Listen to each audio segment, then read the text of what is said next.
Sponsored by Mr. Rooter Plumbing for all your emergency plumbing services.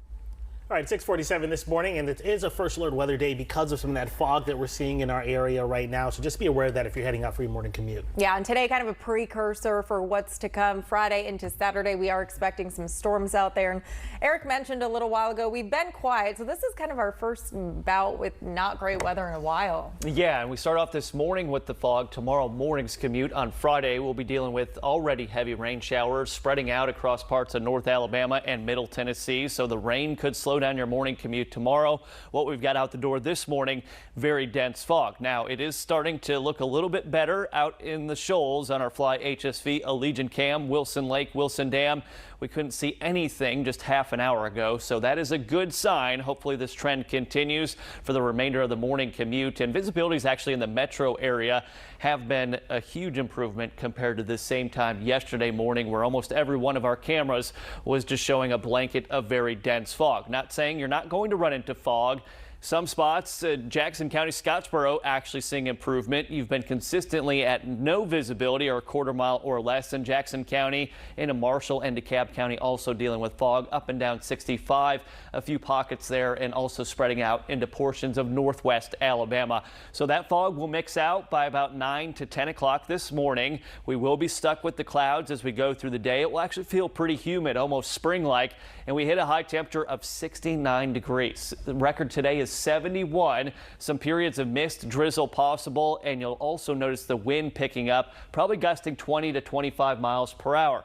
Things get more active, though, by tomorrow morning. First, we're tracking pockets of moderate to heavy rainfall. Then the later we go in the day, better chances for strong to potentially severe storms. Rounds of heavy rain continue overnight Friday into Saturday morning as the cold front itself comes in, and by Saturday afternoon those temperatures will start to fall pretty quickly, leaving us much cooler for Sunday.